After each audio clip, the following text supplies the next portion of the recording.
Kalau karbon kan keras. Ya. Jadi lebih getarannya itu vibrasinya berasa sekali. Ada yang kemarin kan kacamatanya nggak kelihatan, kacamatanya goyang gini. Kayak kamu kan minus kan ya. Itu salah satu cara membakar lemak di badan, kena Digoyang terus. goyang terus. Digoyang terus tuh bakar lemak.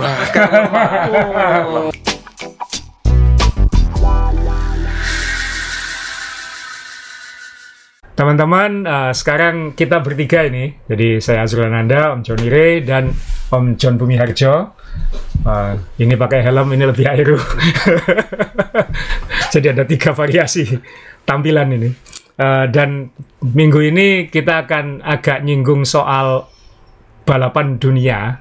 Karena sekarang sedang berlangsung yang namanya Spring Classics ya. Spring Classics itu deretan lomba-lomba satu hari one day race yang melintasi beberapa negara di Eropa, dan kita barusan selesai weekend kemarin itu balapan Cobble Classic ya. Jadi balapan klasik itu saya paling suka nonton, mungkin Om Ray, mungkin Om John juga paling suka nonton. Kenapa? Karena dia bukan gunung-gunung tapi jalan batu-batu, bukan gravel, jalan batu-batu, batu jalan lama ya, jalan kuda. Cobblestone ya. Dan kemudian nanti mulai setelah minggu ini akan yang namanya balapan-balapan di Belanda dan Belgia, tapi yang rolling hills. Jadi bukan gunung juga, tapi naik turun di aspal. Dan itu balapannya seru. Kenapa? Satu hari. Jadi kalau menang-menang, kalah-kalah gitu. Nggak ada, besoknya nggak bisa balas. Jadi kebetulan 2 minggu terakhir ini barusan Tour of Flanders dan Paris-Roubaix. Paris-Roubaix itu adalah balapan paling favorit saya, itu Queen of the Classic istilahnya. Itu Hell of the North, neraka utara Prancis. Kenapa? Dan kebetulan Om John Bumiharjo dan saya tahun 2015 pernah ke sana. Kita pernah ke Belgia, ngerasain tanjakan-tanjakan cobblenya Flanders, dan kita ngerasain velodrome-nya Roubaix. Jadi kita tahu kotanya itu bukan kota ya, John ya, itu kampung semua. Desa semua itu sudah. Jadi ini ngelewati peternakan semua sebenarnya, sama kayak kita di Unbound. Cuman dia bukan gravel di Eropa. Jadi kalau di Amerika itu peternakannya jalannya gravel, kerikil. Kalau di Eropa jalannya batu-batu, Cobble. Batu sungai lama itu. Bukan paving loh. Bukan paving loh ya. Bukan paving seperti kita di perumahan kita ya. Bukan. Batu-batu yang batu apa ya? Batu, yang ini maksudnya, bukan? Ya, ini gambarnya saya tampilin. Ini salah satu contohnya. Ini Matthew van der Poel, MVDP ya. Mungkin sekarang banyak fansnya karena dia yang menang kemarin. Belakangnya nih Wout van Aert, saingan utamanya, mortal enemy-nya ya. Dan ini mereka finish 1 dan 3 minggu kemarin. Ini cobble-nya. Kalau di foto nggak seberapa kelihatan, tapi ini kalau kita di gravel itu ada soft-nya, John ya. Ada tenggelamnya ban itu kan ya, atau karena kita pakai ban besar kita ngapung di atasnya gitu. Kerikilnya kan kecil-kecil. Kalau di kan dia mecah gitu. Kalau ini enggak, ini kan permukaannya melengkung. Jadi kita harus riding di atas batunya itu, karena kalau di sela-sela batu bisa nyantol, bisa kecepit, bisa selip. Terutama kalau ditanjakan, Om Ray. Kalau ditanjakan kan, kalau ada selanya itu kan lebih berat. Kita harus lebih menjaga speed. Nah, jadi kita akan nampilin ini sekaligus nanti kita ngelihat setelan-setelan mereka itu. Siapa tahu bisa jadi inspirasi setelan sepeda kita, karena jalan saya punya guyonan ini. Cobble-nya Belgia dan Prancis atau Eropa itu setara kayak aspalnya jalan antar kota Indonesia. Jadi bumpy. Kita punya teman dari Amerika waktu itu, ada Norman, ikut kita promocom, terus goes PP, terus kemudian kita goes ke tanjakan lain, dia bilang jalannya bumpy ya. Bumpy, aspal kita itu bumpy. Jadi Indonesia hebat ya, Om Asrul ya. Karena dia bisa bikin jalan casing aspal tapi serasa cobble. Serasa cobble. Ini Om, kalau cobble itu setahu saya ini kan jalan kuno Eropa ya. Ya, jalan kuda. Jalan kuda. Lah, siapa yang naik kuda ini kan dulu zaman Romawi kan menguasai Eropa itu kan, semua banyak jalan ke Roma itu kan ya jalannya ini kan, jalan kudanya orang Romawi itu masih dijaga kan ya, yang dan dirawat sekarang ya. Ya, dirawat yang kotaknya gede-gede tuh, ya jalan kuda itu. Ini, supaya kuda gak kepleset. Ini ada lagi, ini itu? tanjakan namanya Paterberg. Nah, ini nggak terlalu kelihatan. Ini lebih, batunya tidak sekasar Prancis, tapi lebih licin ya John ya. Iya. Ini kebetulan kita pernah ke sini. Ini Pogacar, Tadej Pogacar kan juara Tour of Flanders. Iya. Jadi Belgia itu nggak punya Tour de France, dia punya Tour of Flanders. Itu yang 1 hari tapi bergengsi. Ini di fotonya nggak kelihatan John ya. Ini tanjakan 20% loh. Iya. Ini tanjakan 20% dan nggak kelihatan kalau itu 20% karena mungkin angle fotonya kan pasti sejajar dengan dia. Ini ada, kita ada pembandingnya kalau diambil dari sisi lain. Nah, ini rombongan kita dulu nih, Om John. Ini salam buat Pak Tony Budianto Madura. Ini yang paling depan ini Pak Tony. Umurnya 60-an tahun ini. Tapi kuat, dan ini dia di Paterberg, di tempat yang sama dengan yang dilewatin Pogacar tadi. Sama ini. Cuman ini Beda angle. beda angle. Ini Dan ketika penonton. Ya. ini angle dari tempat penonton kanan. Dan ini peternakan, ini jalan private ya, bukan jalan umum sebenarnya. Ini jalan peternakan dan ini tanjakan 20%. Kita waktu itu naik turun kayak main roller coaster ya. Iya. Om John inget nggak rasanya gimana waktu itu? Ini kalau nggak salah tanjakan menjelang puncak ini kan? Iya, ini sudah mau puncak. Ini nih, ini ketik 360 meter mungkin. Ya ini. Oh, itu kita. Iya, ini Ya. Om John yang kanan, ini saya yang tengah. Harusnya ini saya yang tengah ya. Itu Terus Edo. Ini Edo foundernya Strive ya. Ini sebelah kiri. Ini kita bertiga depan. Lalu ini ada teman-teman kita di belakang semua. Ya ini pose sih, karena kita naik turun balapan waktu itu. Nah itu Om Bre, ada selah-selahnya itu. Nah, itu. Oh. Dan ini Ya. 20% loh. Ini bukan Antara batunya itu. ini bukan flat ya. Iya. Ini Itu 20%. 20%. Jadi kalau ini batu lewat di atasnya, Iya, harus di atas ya, jangan di Kita harus sela-selanya. pilih, jangan iya. di sela-selanya sini Betul, kecepit. iya, betul. Ada resiko kecepit kalau pas lubangnya agak dalam. Iya, iya. Makanya Kalau- waktu itu kita semua Betul. bawa Kalau wheelsetnya lubangnya alloy dalam, semua. kita jangan sampai kecepit. Kalau lubangnya nggak terlalu dalam, biasanya orang minta dicepit. Oh gitu ya, Om Bre ya. Wah, iya. Bulan Kelas. puasa, oi. Kemudian terus apa tadi? Jangan sampai lupa. Apa kita semua pakai alloy. Betul, kita semua wheelsetnya alloy semua. Takut karena waktu itu kan ya kita kan bukan pembalap pro tour ya. Kalau ada apa-apa kan kita nggak bisa ganti. Jadi kita pakai alloy dan pesan khusus waktu itu yang spoke-nya tambahannya Betul. supaya lebih kuat. Spoke-nya lebih banyak itu. Kalau nggak salah spoke-nya 20. 28 depan, 32 belakang. 28 32 ya. Iya. Supaya tangguh ya. Karena takutnya spoke patah karena ban 25 masih waktu itu. Pakai ban 25 waktu itu udah kerasa gede karena kita biasa pakai ban 23. 23, iya. 20 23. Jadi kita semua waktu itu pesan pelek ke rame-rame waktu itu pakai head Belgium, pakai spoke tambahan ya supaya kita selama tur di Belgia itu nggak kehilangan pelek lah intinya kayak gitu, nggak kehilangan wheelset. Dan seru sih kayak roller coaster ya emang. Iya, dan anginnya Belgia top sekali Om Bre. Lebih kencang dari kalau Om Bre gowes ke Lawang di waktu musim-musim hujan begini. Itu angin sana lebih kencang. Dan kalau kita lewat ada 2 building gitu ya, katakan 2 building kan nggak mepet. Tengahnya kan ada Bolong. bolong. Begitu lewat bagian bolong itu kita kayak Tapu. Kayak ditempeleng. dari pinggir gitu. Wah langsung kaget. Seru sih, Belgian Wind seru. Jadi Belgia itu nggak ada gunungnya, tapi kayaknya memang terennya itu dirancang buat asik sepedaan gitu. Iya. Dan memang kan makanya kan kultur sepedaannya kan kuat banget kan di sana kan. Makanya banyak balapan top di sana dan banyak pembalap top di sana. Pembalap top, ya. Jadi memang dia naik turun kayak roller coaster gitu. Dan ini ada lagi yang ini kita rame-ramenya mana tadi ini ya. Ini tanjakan ini dulu tanjakan ikoniknya Flanders tapi sekarang dipakai ke balapan lain, Harelbeke atau apa gitu namanya. Namanya Kapelmuur. Karena ada tanjakan di ujungnya ada gereja. Habis gereja itu belok kanan. Ini juga kobel. Kayaknya mulus ya, itu kayak paving biasa ya. Enggak, itu enggak mulus. Itu dak gitu. Kalau dilewati. Kalau dilewati itu 17% di sini ya, Om Jono. Iya. 17% dan kalau diambil dari samping ya kira-kira kayak gini lah. Ini kita lagi naik. Jadi memang harus diambil hati-hati karena selain terjal ya 17% kita juga harus milih batunya. Makanya pembalap-pembalap pro kalau lewat sini memang angkat topi lah. Mereka ya memang beda ya, bukan Kenapa mereka pembalap World Tour? Karena mereka bisa melakukan apa yang kita tidak bisa lakukan. Ya.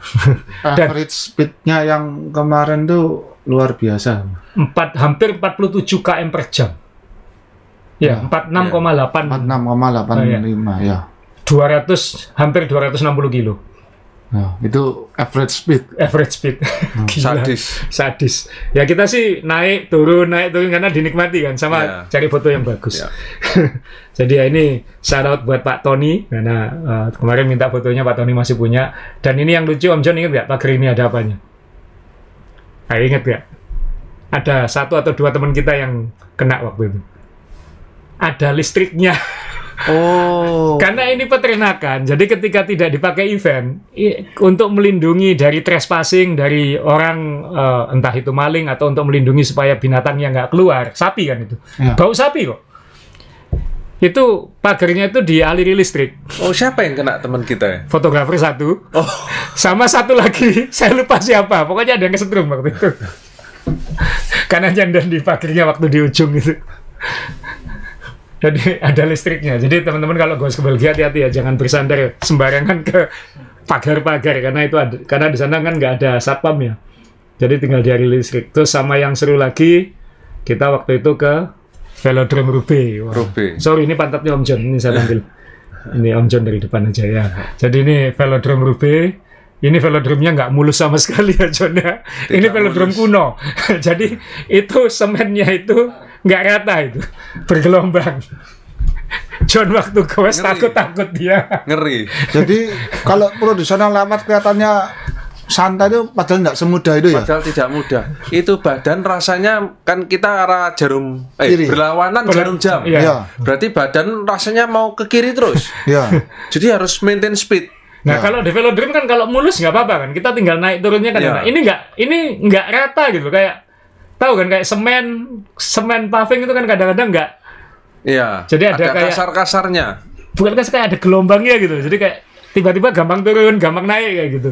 Dan lihat nggak bersih kan, maksudnya banyak debunya dan lain-lain. Jadi agak licin. Jadi ketika harus goes di atas ya itu harus sangat hati-hati. Dan itu retak-retak kan kalau dilihat. Dan itu ya sampai sekarang ya kayak gitu. Memang dijaga begitu emang. Ya hanya dibersihkan atau apa. Memang kuno ini. Ada rumputnya? Iya. Ya mungkin waktu event dibersihkan ya. Tapi ya ini hari-harinya begini. Ini terbuka untuk publik kok ya. Iya. Cuman ya kita bebas masuk. Kalau mau ke Roubaix, saran kita jangan ke Prancis ya. Karena dia lebih dekat ke Belgia daripada di Prancis. Jadi waktu itu kita sebenarnya lebih banyak di Belgia ya John ya. Kita lebih banyak. Kita ke Prancisnya ke Tour de France, tapi kita nginepnya di Belgia. Betul. Cuman goesnya ngelintasi Prancis kayak gitu. Karena kan perbatasan dan nggak ada yang meriksa kan. Nah, dan itu cuman hotel kita itu di kota namanya Kortrijk. Itu kita menginap di hotelnya Team Sky waktu itu. Makanya pakai Pinarello semua waktu itu. Hotel itu memang tempat Team Sky. Dia itu di booking sepanjang tahun sama Ineos. Sekarang Ineos namanya. Di booking sepanjang tahun. Jadi kalau mereka tidak balapan istirahatnya di situ. Nah, dan itu kita sempat ke sana juga. Ini teman-teman waktu itu ikut. Waktu itu masih Team Sky ya namanya, bukan Ineos. Bukan Ineos. Ini kota namanya Deinze.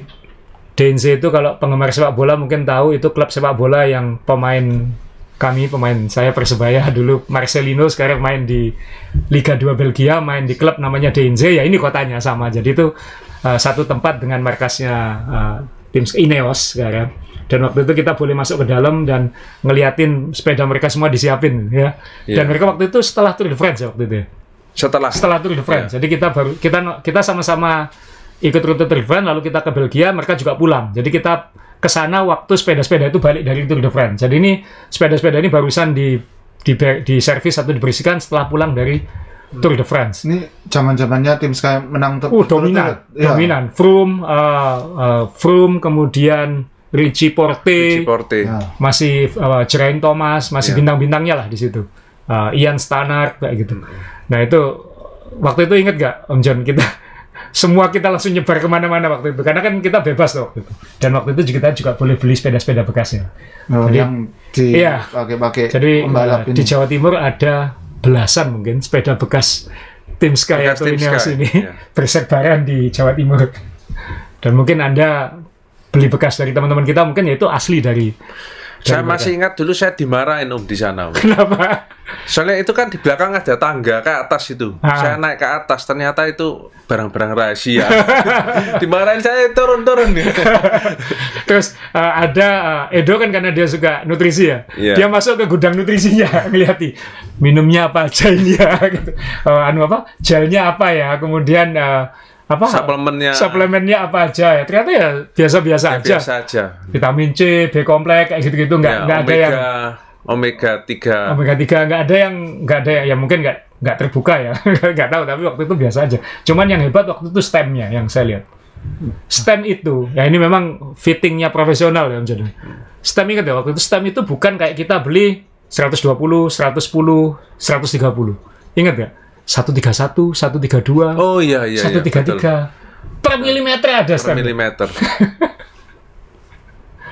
Jadi ya beda segini. Jadi kalau kita fitting, oh ini kurang pendek. Kalau kita kan ya pendek 1 cm ya.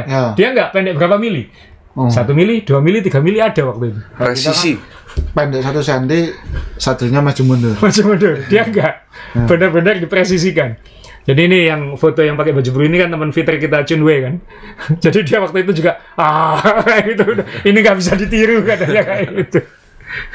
Dia kan baik fitter gitu. Jadi dia tertarik juga ngeliati fitting-fittingnya. Dan di sebelah kiri foto ini ini Prasna, Wawan, di sebelah sini banyak rongsokan, John. Ingat nggak? Iya. Frame-frame patah-patah. Wheelset patah-patah itu kayak ditaruh kayak bak besar gitu, kayak dibuang-buang gitu. Kita bilang boleh bawa pulang nggak waktu itu? Nggak boleh. Kayak kamu waktu kita ke Spanyol nggak? Waktu kita ke Canendel kan terapak ya. Kelakuannya anak-anak tahu kan ya? Iya. Kalau ada barang langsung ditanya boleh dibeli nggak, kan kayak gitu ya. Kamu beli apa waktu itu? Nggak. Masa nggak beli? Nggak mungkin. Beli kamu. Beli tas kamu. Enggak. Aku nggak beli. Serius? Ya soalnya sudah habis. Oh, tidak kebagian. Jadi tuh kan yang lain sudah lari-lari dulu, sudah giras semua. Langsung ambil berapa? Gitu. Kalau di sini saya tidak bisa, yang di tim yang di sini nggak boleh dijual. Jadi waktu itu gratis. Waktu itu kan dijual karena ganti sponsor kan, berapa? Ya, ganti sponsor ya. Cuman yang di sini waktu itu nggak boleh dibeli. Cuman kalau mau kita dikontak kalau nanti ada barang yang nggak dipakai lagi, nanti kita dihubungi. Dan waktu itu kita dihubungi, dikasih list. Udah diborong listnya itu. Kalau Anda ke Wednesday Cafe di Surabaya itu ada sepedanya Bradley Wiggins. Ya, dari hasil dari kunjungan ini. Sama Richie Porte. Bekasnya Cavendish saya juga ada kayak gitu. Jadi itu hasil dari kunjungan ke DNZ ini. Jadi kalau teman-teman kesempatan tur sepedaan itu juga kalau bisa juga mengunjungi begini-begini itu juga asik. Nah ini kunjungannya. Nah tapi dari tim-tim ini kan kita biasanya belajar. Saya mau tanya ke Omri, pernah nggak terinspirasi ngerakit sepeda ngikuti setelan World Tour? Setelan enggak, look iya. Karena kalau setelan itu kan persis. Ya. Biasanya apa ya, pernak-perniknya tuh sama sepeda saya beda 1 atau 2 aja. Nah masalahnya 1, 2 ini di sini tuh susah barangnya. Kalau ada pun harganya selangit. Ya. Contohnya kalau yang dulu itu adalah power meter SRM itu ya. Oh ya, waktu power meter belum musim ya. Kan kalau sekarang berbahagialah cyclist sekarang ini ada beberapa macam power meter yang harganya kalau Anda bilang mahal itu sudah jauh lebih terjangkau daripada dulu, karena dulu tuh di crank SRM dan itu satu brand itu aja, itu cranknya aja berapa, 50-60 juta mungkin dulu ya. Zaman itu ya. Ya, 50-60 juta. Jadi sebenarnya cyclist sekarang itu enak udah ya. Ya, dan sedihnya kalau baterainya itu habis, crank ini harus Anda copot, Anda kirim lagi ke Jerman untuk diganti baterainya, baru dikirim balik ke sini gitu loh. Dulu seperti itu ya. Dulu seperti itu. Nah, sekarang enak, ada yang origin sekarang tuh sudah bisa dicas, sudah cranknya sudah bisa macam-macam, sudah bisa masuk BB apapun juga sudah disediakan. Kalau Anda pakai yang SRM sekarang tuh sudah apa ya, sudah enak, sudah ngecasnya gampang, sangat user friendly, bisa dipakai umum. Nah, kalau dulu nggak semudah itu.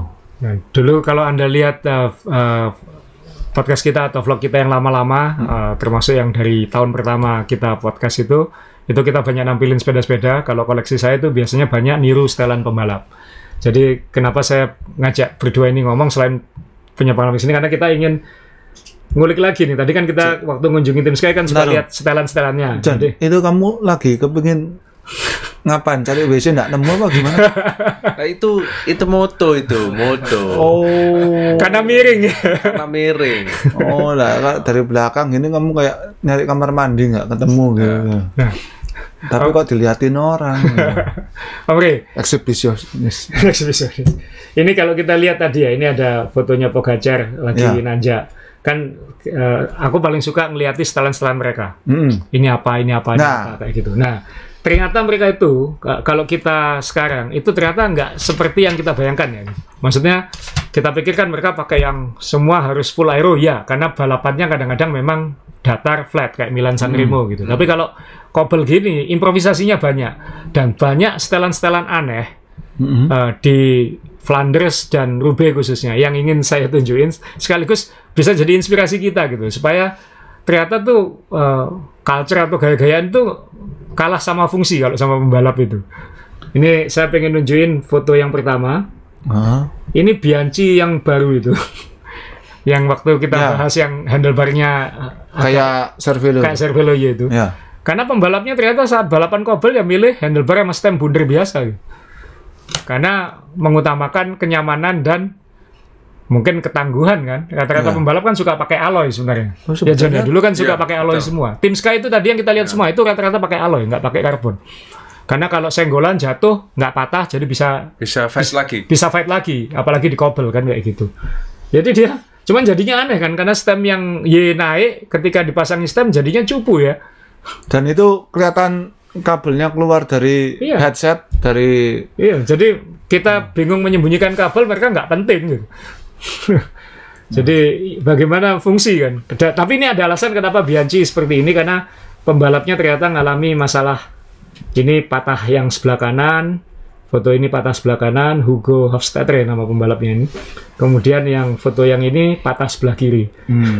Jadi akhirnya karena balapan kobel itu jauh lebih kejam, jadi mereka safety first, akhirnya kembali menggunakan setelan bundar gini.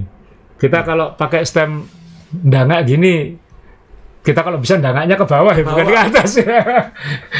Tapi pembalap ini world tour loh ini. Tapi kalau Omre kan cocok ini. Omre kan suka yang dangak. Sepedamu yang lama banyak yang dangak. Sepedamu yang lama banyak yang dangak. Sama yang baru. Sepedamu yang lama banyak yang dangak. Sudah aero sekarang. Enggak, bukan aero. Ya headsetnya tinggi. Headsetnya tinggi. Terus ini ada lagi saya pengen tampilin. Mereka chainringnya juga gede-gede ya. Tadi Omre bilang power meter, sekarang semua sudah integrated power meter, udah banyak banget sekarang. Ini pakai SRAM itu kan biasanya 5037, 4835 yang paling umum, kemudian atau 4633. Ini dia pakai 5239 karena kurang gede. Jadi kalau kita 5037 males makainya, mereka 5037 kurang gede, Omre. Terus saya baru ingat dong, yang fotonya Pogacar itu mana? Ya, saya kembaliin ini. Nah, tolong. Nah, ini kenapa saya sekarang malas niru settingan pembalap? Kenapa? Karena saya nggak bisa niru foto ini. Nggak bisa niru gimana? Nggak bisa niru. Ini kan kelihatannya kan Pogacar dia gagah gitu, mancal meninggalkan musuh-musuhnya kan waktu ini ya. Iya, di Paterberg. Nah, kalau saya di sini kan agak ke sana sambil nyurung gitu.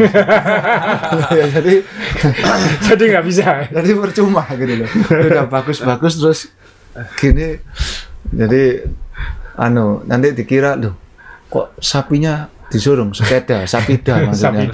Ya, jadi ya itulah. Jadi kalau yang penting kan kaki. Ya, ini ada satu lagi ngakal-ngakali untuk kobel. Jadi ini baterai SRAM dikareti. Nah, ini tapi masih pakai reel derailleur hanger ya masih ya. Ya ini yang anu kan serempet toh. Ya, nah, nanti itu kan yang MTB yang MTB. Makanya ini jadi ini supaya kaget. Karena pengalaman kita dulu yang kita pakai serempet yang lama kan kadang-kadang kait baterainya itu kalau kena goncang-goncang kan dia bisa lepas. Di Indonesia sering terjadi itu. Mungkin teman-teman punya pengalaman itu juga. Jadi apalagi yang lama. Ya, apalagi yang lama ya.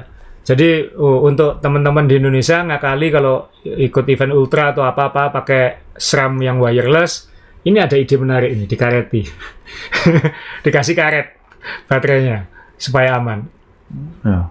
Kalau nggak salah waktu Unbound Gravel itu ada yang ngajari suruh pakai karet rambut itu. Oh, karet rambut ya? Karet rambut yang kecil itu. Oh iya iya. Cuman saya kira karet yang lain. Kan harusnya oper dulu. Nah, nggak kalau biasanya kuat itu loh apa? Ban dalam yang dipotong itu. Ya. Yang dipotong. Ya. Tapi harus diikat dong. Enggak dong. Loh, ban dalam enggak bundar. Kan kecil. Hah? Kan dia harus dilingkarkan. Kalau karet rambut kan enak tinggal di. Ban dalam lingkarannya terlalu besar, Bang. Kecil. Besar. Oh, besar. Iya. Harus diikat, nggak rapi, nanti nggak kalah. Tidak ada sambungannya, Om Rey. Yang ikatan ini tidak ada sambungan. Nggak ada sambungannya, dia langsung keliling. Kayak gelang karet. Masalahnya gelang karet di sini, kalau kita ngomong rubber di sini, karetnya itu kan gampang leleh gitu. Iya. Oh itu kalau panas ya? Iya, terus gampang leleh, terus cekat-cekat di mana-mana itu loh. Saya pernah ngakali pakai isolasi elektrikal itu, pakai isolasi hitam. Tapi ya memang hitam. Itu leleh-leleh gitu, apa lengket-lengket lemnya gitu. Cuman ya ini akal dari ini tim Vultur kan, jadi kan bisa dijadikan inspirasi. Ini juga Dura-Ace, ini juga gede banget, 5440 ringnya. Jadi nggak pakai 5339, nggak cukup. Orang gede. Ini di Flanders ya, dengan tanjakan 20% ya. Tapi kayaknya ring dalamnya kayaknya dikecilin ini. Aku nggak yakin 40. Tapi ya kita nggak tahu. Kan kadang pembalap pro setelannya sendiri-sendiri dia. Iya. Lombanya sehari. Iya. Tapi habis-habisan. Iya. Iya. Ya kayak Unbound gitu loh, Om Rey. Lombanya 1 hari, tapi kita mikirnya lama. Ini luar biasa. Ya persis kayak Om Rey lah. Akhirnya sampai H-1 kamu ganti semua setelannya itu kan. Nah kayak gitu kira-kira. Ya mungkin mereka juga seperti itu mungkin. Oh iya. Kan mereka ada latihan hari sebelumnya juga. Mungkin jatuh-jatuh juga kayak kamu, kayak kita. Nah ini ada solusi, ini nggak terlalu kelihatan ya, saya coba zoom ya. Ini tim UAE, ini timnya Pogacar. Masalah disc brake, kalau bannya bocor, nyopot TA-nya nggak bisa secepat quick release kan. Apalagi harus jari ini nggak bentuk kunci L. Jari ini nggak bentuk kunci L. Nah, khusus balapan kobel klasik, itu kan mobil nggak bisa ngikuti. Kalau kita lihat di Flanders Roubaix, mobil nggak bisa lewat di sektor-sektor itu. Mereka di reroute. Jadi mereka menaruh kru di tiap ujung-ujung tanjakan kobel itu. Jadi kalau ada apa-apa di ujung bawa wheelset gini. Lari? Enggak, dia udah naruh orang untuk siap-siap kalau ada apa-apa. Nah kalau yang nunggu di sini, ya mau nggak mau lari.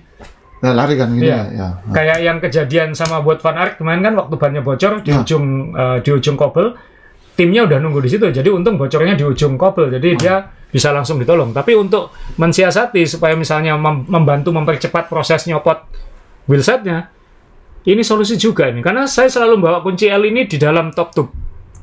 Hah? Top to back ya. Sorry, top to back ya, top to back.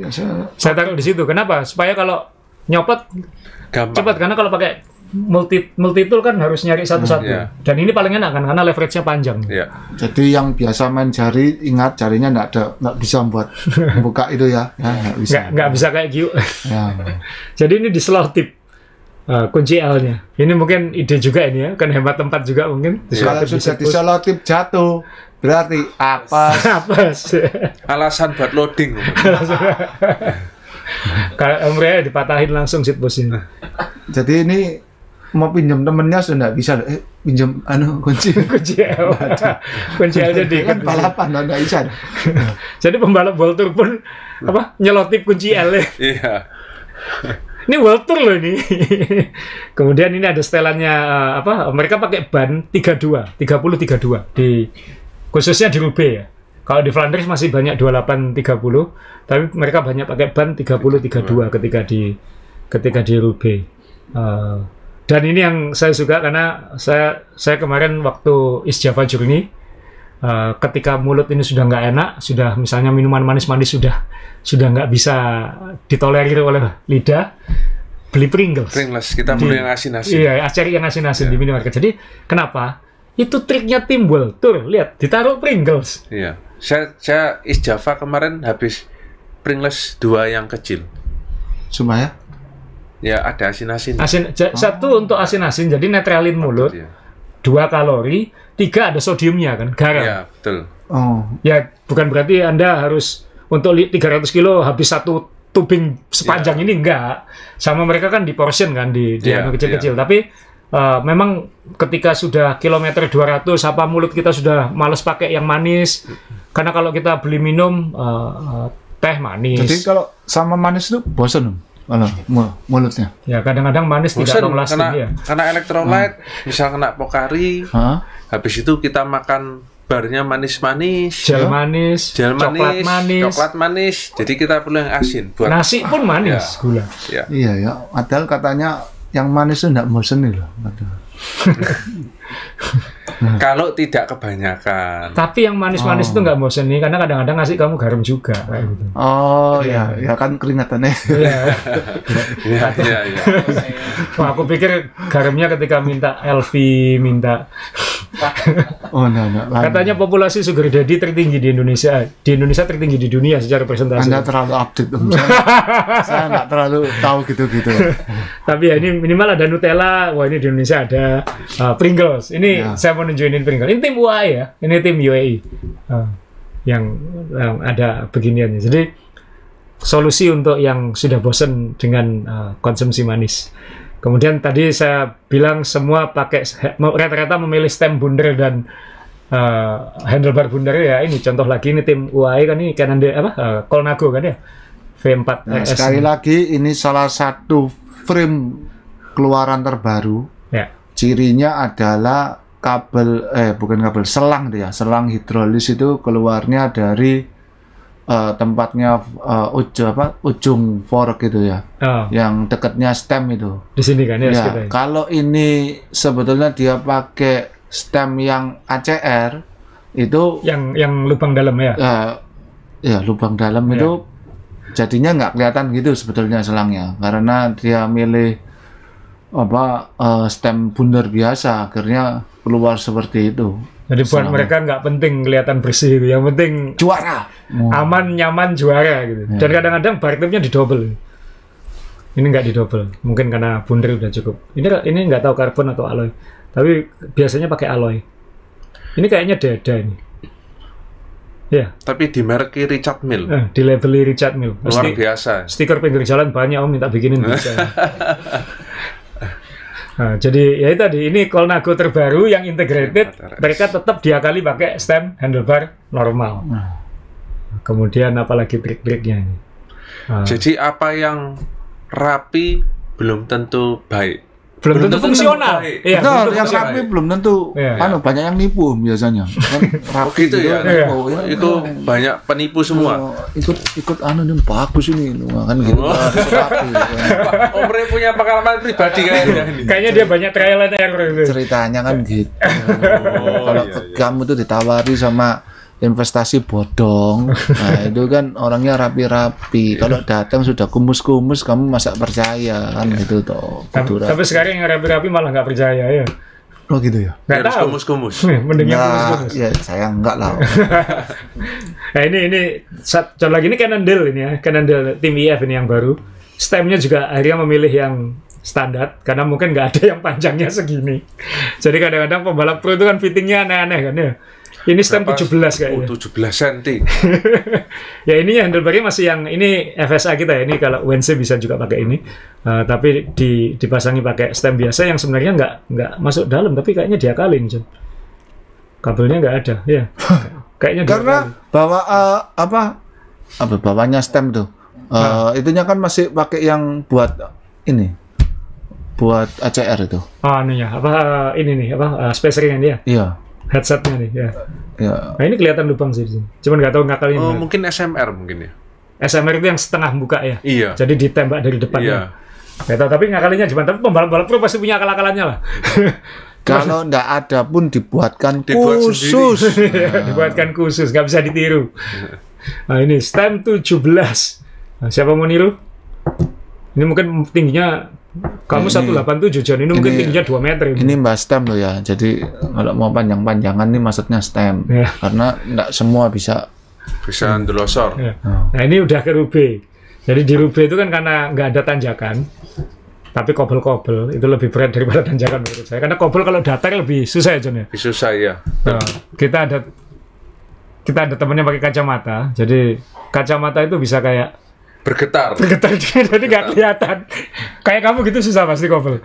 Helmnya juga bergetar. Ikut bergetar. Sama katanya kalau gemuk dikit katanya lemak di sini kelihatan goyang semua. Bisa goyang begini. Bisa goyang-goyang Om. Kalau nanjak Om, speednya kan nggak tinggi. Jadi getaran itu nggak seberapa terasa. Jadi sepeda itu kan kayak duduk di batu-batunya gitu. Duk. Tapi ketika datar itu itu kayak goncang-goncang, nggak kayak gravel. Apalagi kita pakai frame-nya karbon.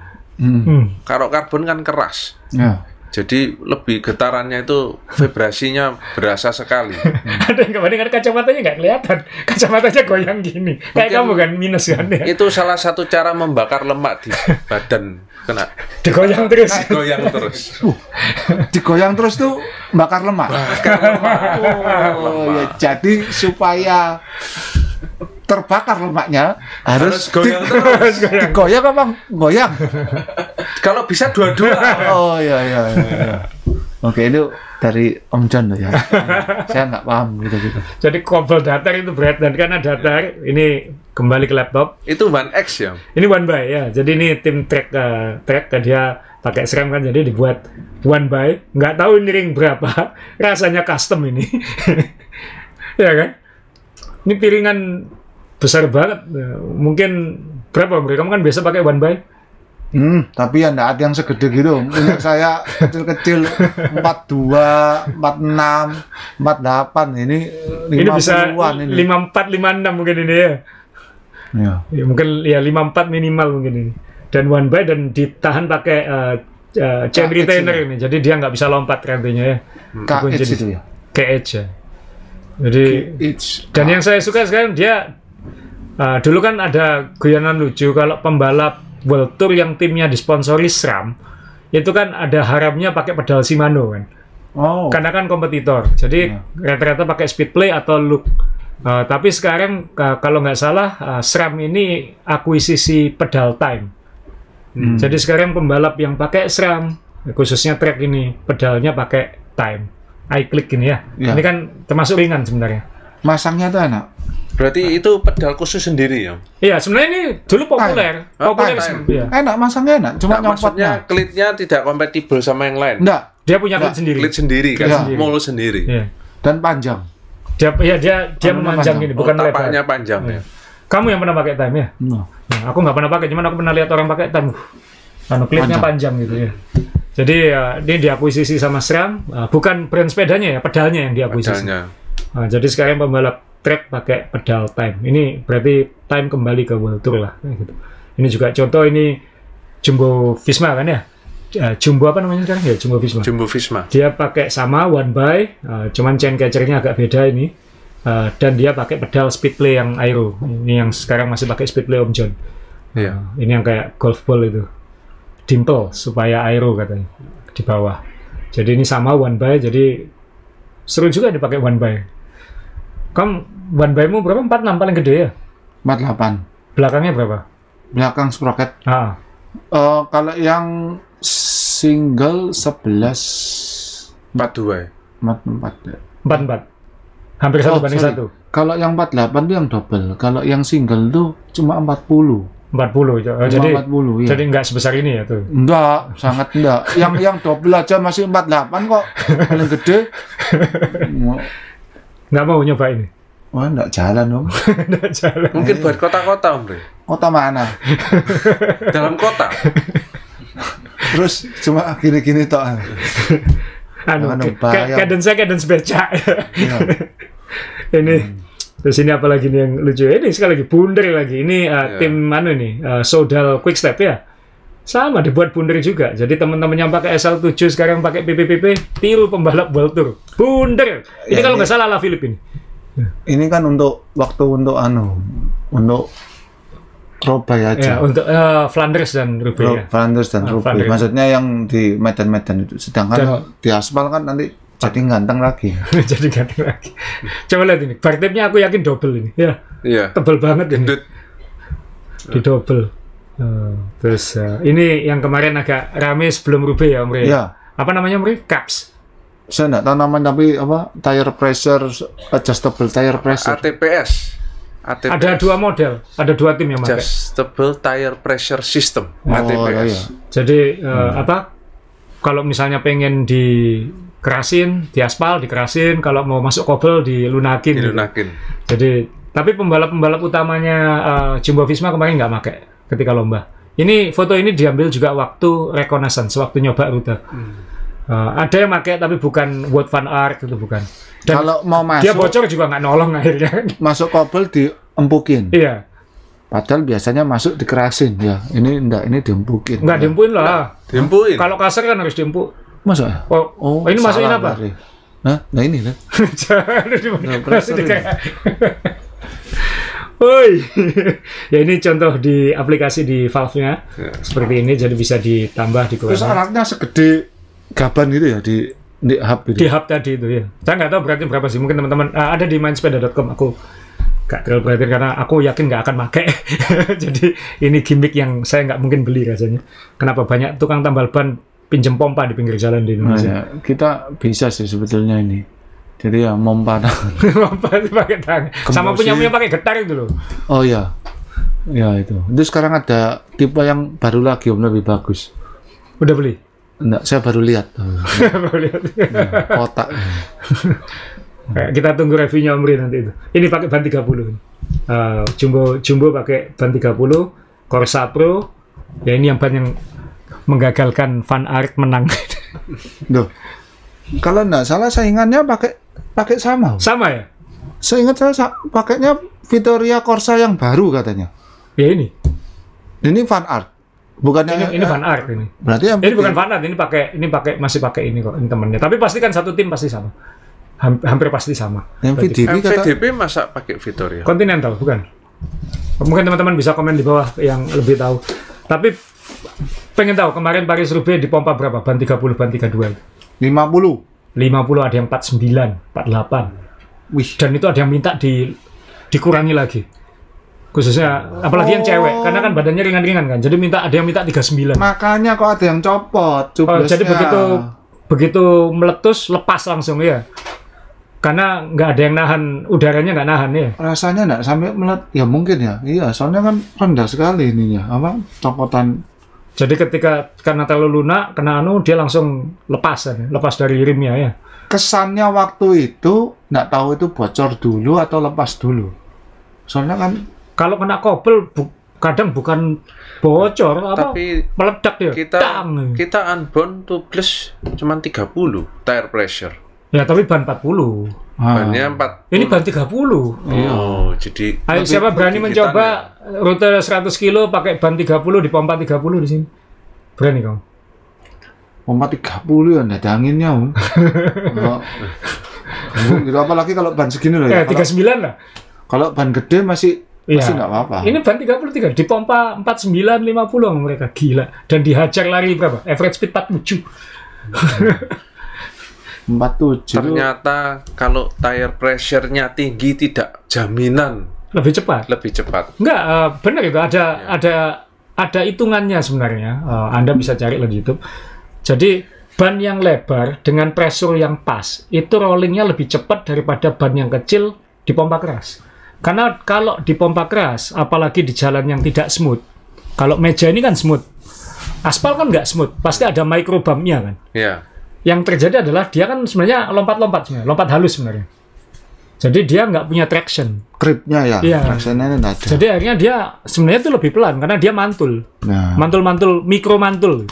Karena yang kita tuh masih perlu gesekannya itu loh. Itu kan harus ada. Kalau enggak. Makanya Om Rey waktu 600 barusan maunya bannya yang lebar. Lebar. Iya. Iya. supaya lebih traction. Ya, supaya soalnya lebih kerasa ya. Saya takut bolongannya Om. Kalau EJJ itu. Loh, tapi kalau kata Om Rey, lubang dimasuki saja kan? Loh, iya karena bannya gede tadi itu. Iya. Karena bannya tadi gede itu. Maksudnya itu mau nggak mau, minta nggak minta, itu kan kita kadang-kadang nggak bisa milih jalan. Terus akhirnya masuk di lubang. Gitu loh. Jadi kadang-kadang kita nggak bisa milih lubang ya? Nggak bisa. Kan tergantung takdir ya? Iya, kan jalannya di mana kan gitu. Masih ngomong ban, ini tim-tim yang disponsori Specialized mencoba prototipe baru, Mondo, belum dijual kayaknya. Kalau udah dijual tolong kabari, pengen nyoba ini pasti. Ini nggak tertulis berapa ukurannya, tapi saya yakin kisaran 30-an. Dan ini ada patternnya ya, mungkin untuk grip. Kan dikhawatirin tadi kan relatif kering kemarin balapan, kalau hujan kan wah ngeri juga itu kobel saat hujan. Ingat waktu kita di Belgia yang di Quarmont kalau nggak salah itu habis hujan jadi licin, jadi waktu itu teman kita dari Malaysia Lee Keong itu jatuh. Terus siapa lagi jatuh, ada 2 yang jatuh waktu itu, tapi ya jatuh pelan lah, bukan jatuh kencang karena nanjak, jadi agak bahaya juga ya, makanya dikasih grip gini juga mungkin supaya traction tadi udah. Tapi kita dulu pakai ban 25 jadi ya. Karet sekarang tuh ada gripnya memang. Nah ini lagi ngakali lagi. Ini jadi kalau tadi kunci L ini ujungnya ujung TA-nya yang ditaruh di situ. Dan ini nggak pakai selotip, pakai velcro. Jadi mungkin bisa dipakai ulang. Jadi kalau bocor lebih dari sekali, kalau tadi kan diselotip. Kalau habis dipakai sekali itu taruh di mana? Dikantongi. Kalau ini bisa diselotipin lagi. Di velcro lagi. Jadi ini akal-akalan menarik juga ini.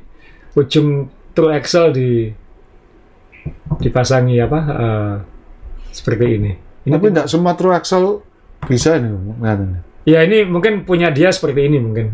Kan tinggal nyari aja, ini mungkin DT Swiss mungkin bisa kayak gini. Kayaknya kalau lihat pegangannya, ini pegangannya DT Swiss ya. Saya nggak tahu, mungkin teman-teman punya. Kalau kita sih, saya sih bawa kunci L. Terus ini ya sekali lagi pembalap pro kan bisa buang. Jadi kalau pelek patah, ban bocor, ini stoknya mereka tuh dilempar-lempar aja ya. Iya. Nggak ada sayang-sayangnya sama barang. Padahal ini sprocketnya berapa harga sprocket SRAM Red sekarang? 4 juta? 3 juta, 4 juta? Ya, segituan ya. Dilempar-lempar. Pelek Aeolus RSL V ini berapa? 30 juta?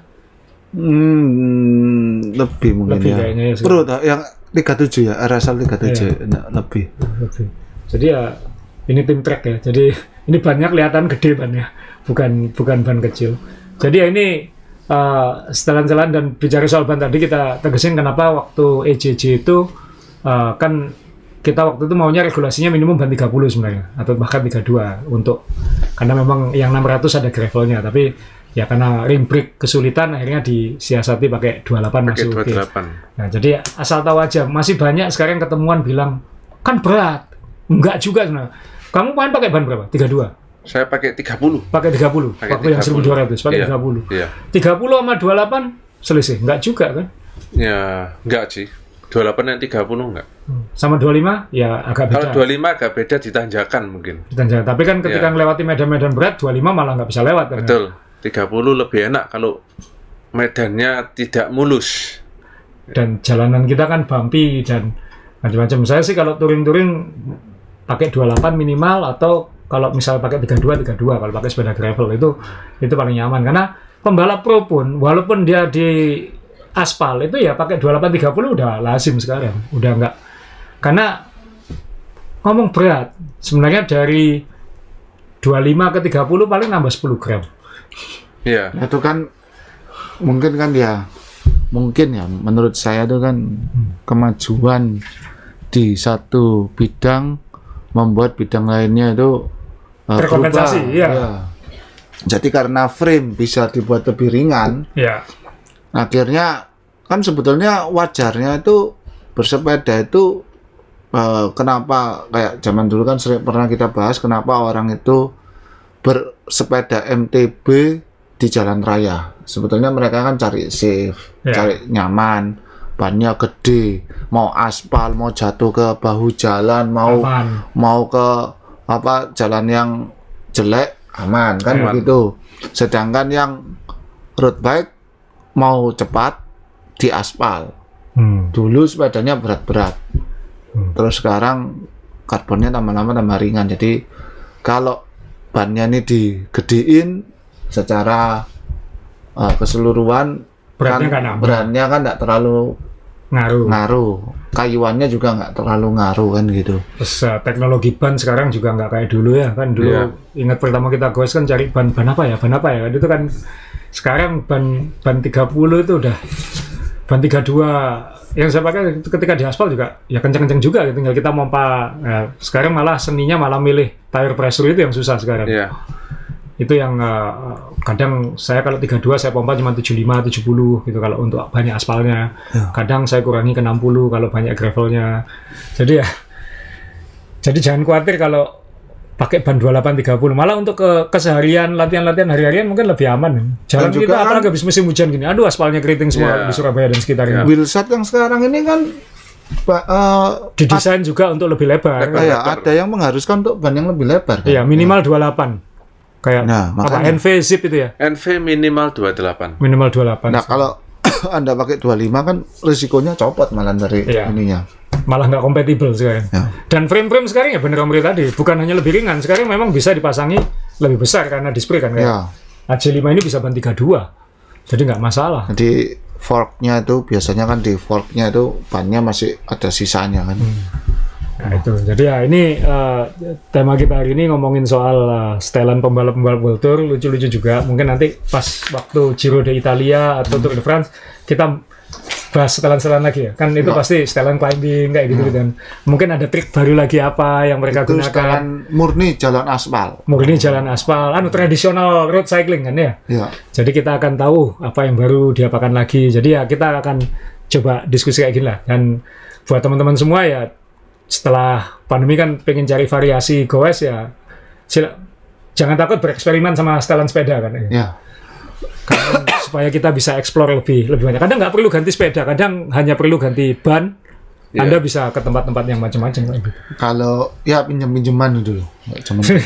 Om Ri coba itu apa? Yang hubnya yang classified ya. Itu keren juga Om. Tapi berat. Maksudnya bagaimana? Jadi review jangka panjangnya gimana sekarang? Maksudnya ini saya nggak kalau buat nanjak itu agak berat, dia lebih berat. Kalau di datar top. Mindahnya ya smooth ya. Enak. Kalau yang rolling nggak banyak gitu enak. Dia kan cepet. Jadi instan ya. Jadi tiba-tiba nanjak langsung ganti gear kecil kan. Nanjak begitu di turunan gini langsung. Oh iya, kayak kita tinggal pindah chainring depan dengan cepat kan, dang gitu. Betul, tapi apa yang bikin Om Ri pakai hubnya itu? Pakai dipindah kalau ketika mau nanjak pakai chainringnya yang chainring depan yang diganti aja sudah bisa. Jadi kan nggak kepake nanti. Keputar. Kan maksudnya kalau chainring itu kan ada proses turunnya dulu. Iya. Itu lebih lama. Ini cepat. Gitu langsung instan. Dan tidak ada resiko rantai loncat atau loss. Kita kalau balapan rolling kan paling susah kan. Kita pakai chainring kecil, speednya kurang. Pakai chainring besar, ketika nanjak kita harus terlalu berat. Nanti kalau sering ganti-ganti chainring kecantol kan. Risiko lompat. Pengalaman saya waktu balapan pertama kali di Ijen dulu kan ya. Waktu kamu juara 4 atau juara 5 kan itu aku di depan tapi rantainya lompat karena medannya rolling gitu. Ya itu risiko-risiko. Jadi ya episode kali ini seperti itu. Nanti buat yang teman-teman yang menunggu episode 1200 EJJ itu tayang setelah episode ini. Kemudian tayangan EJJ 1200 itu akan menutup dulu serial kami sampai Idul Fitri tahun ini. Nanti izinkan kita menikmati liburan dulu dan kru kita yang paling penting untuk liburan dulu. Dan kita akan kembali lagi nanti setelah Lebaran. Jadi sekaligus mungkin karena mungkin di episode berikutnya mungkin nanti kita nggak bisa muncul. Jadi kita ingin ngucapin lagi selamat menuntaskan ibadah puasa di bulan Ramadan untuk yang beribadah dan mohon maaf lahir batin kalau nontonnya pas Lebaran. Dan karena kita baru akan ketemu lagi setelah Lebaran kayak gitu. Jadi ya nanti kita moga-moga nanti setelah Lebaran kita bisa ketemu dengan tema-tema yang moga-moga bermanfaat kayak gitu aja. Dan nanti akan ada event-event lain karena Bromocom akan berlangsung setelah Lebaran 27 Mei. Nanti Om Rey akan ngecek rutenya, naik turun 2-3 kali, kita vlog. Dia akan ngetes nanti pakai ban 40, ban 30 sama ban 25 ya. Nah itu masih wacana. belum pasti. Jadi nanti akan ada trik and tips dari Om Rey menaklukkan Bromo. Duh, sudah tahu benar.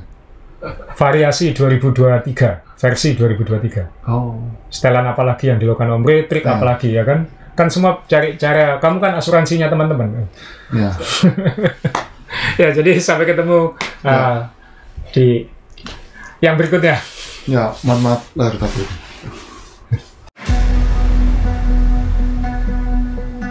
Event ultra pertama. Spesialis ultra itu siapa saja yang ikut itu dilihat. Kalau lawan memang lebih cepat, memang sudah beda kasta.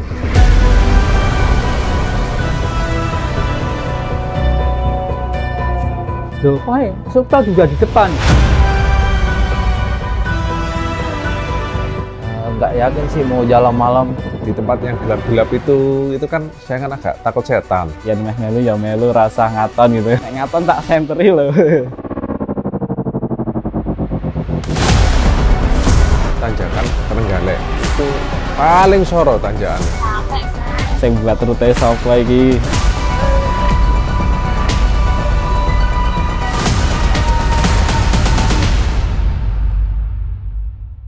Gila, tanjakan nggak ada akhlak.